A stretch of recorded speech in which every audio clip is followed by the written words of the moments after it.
There's something strange. Have you ever thought about it? Everyone is talking about boomers. Millennials are analyzed and evaluated endlessly, and Generation Z is treated as if it were a newly discovered experimental subject.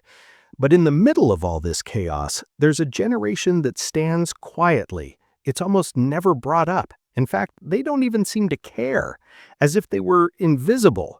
They're your mother, your father, your aunt, your uncle, or someone close to you. Generation X. Today, we're going to talk about them, and you might be surprised. Born roughly between the mid-1960s and the early 1980s, those old co-workers who quietly do their job, parents who don't show their emotions much, the architects of the internet, yet people who don't feel the need to display their lives. And there's a truth that's rarely mentioned. Among all living generations, they are one of the most misunderstood psychologically. Generation X were children who had to be self-sufficient. Picture this in your mind. The year is 1979. You're 8 or 9 years old. You come home from school, the house is silent. Your parents aren't there. You don't have a cell phone. There's nothing watching over you. You unlock the door yourself with a key. You grab something to eat. You're forced to do your homework alone, and you just wait for time to pass. According to academic data, by the mid-1980s, millions of children were regularly unsupervised after school. This situation gave an entire generation an early, perhaps valuable lesson. You won't always have someone behind you. Empty houses didn't just make them free, they taught a harsher truth. Everything you do has consequences, and those consequences don't disappear with explanations. When the family came home, the boundaries were clear. Rules were not open for discussion. Reactions were immediate. Emotions were rarely talked about. If you made a mistake, there was a punishment. Psychology refers to this as a consequence-driven developmental environment. The distance between behavior and outcome is almost non-existent. That's why people from Generation X think several moves ahead before taking a step. And naturally, this feels strange to younger generations. They didn't just grow up with personal challenges, but with social contradictions as well. They were raised in a world where order was glorified, and then they watched that order collapse with their own eyes. Divorce rates increased. Companies demanded loyalty but abandoned employees at the first sign of crisis. They were always told the same sentence: follow the rules, work hard, and you'll be rewarded. But over time, they realized the rules didn't stay the same. Experts might call this defensive pessimism. For Generation X, it's simply being alert. They're not hopeless, just cautious. They want good things to happen, but they always keep the worst-case scenario in mind, because most of the time, they were right. That's why they don't appear much in the digital world. They grew up in a time when privacy was normal. When you made a mistake, only a few people knew, people you trusted, and then the subject was closed. There were no records, no sharing, nothing was permanent. That's why putting their lives on display for everyone doesn't appeal to them. On the contrary, it feels unsettling.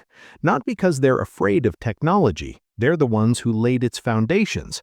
But they learned early on, the less visible you are, the safer you are. Generation X turned humor into a defense mechanism. Mock it, keep your distance, laugh before it hurts.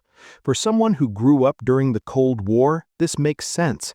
Duck and cover drills under desks, nuclear threats discussed as everyday topics. When you're told the world could end at any moment while also being told to relax, you learn to live with contradictions, and you step back a little. The goal is caution. Despite all this, Generation X's work ethic still stands out. They don't talk about it, they don't share it, they just do the work. Delivering newspapers, doing mental math at the register when there's no calculator, learning by getting their hands dirty. These weren't prestigious or comfortable jobs, but they instilled a sense of responsibility. They saw how their parents' loyalty to companies went unrewarded, so they didn't trust institutions, they trusted their own skills. You can't prevent being laid off, but you can learn to be indispensable. There's a contradiction at the core of Generation X.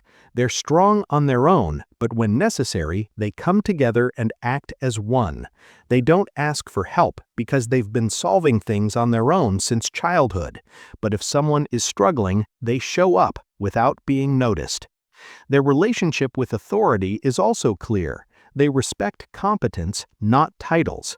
They immediately recognize someone who's pretending, because throughout their lives, they watched authorities make bad decisions, political failures, economic crises, poor leadership. That's why many of them don't rely on a single income stream, not out of a thirst for adventure, out of realism. Research shows that Generation X demonstrates high resilience during crises. They stay calm, they find solutions, but asking for help is still difficult for them. Before the internet, accessing information was demanding. Libraries, card catalogs, long searches. That effort made knowledge stick. They learned to take things apart and fix them instead of throwing them away. Now they watch their children grow up in a world of constant surveillance. They gave them more attention than they ever had, but sometimes they question the cost of that, because for Generation X, visibility equals vulnerability. The truth is, Generation X may be the last generation that truly knows how to be alone with their thoughts, to be bored, to solve problems without searching. They're not superior to others, they just grew up between two eras. As the old system collapsed, the new one wasn't fully formed. They were a transition point, and transitions are rarely noticed, but the weight rests on their shoulders, quietly, without complaint.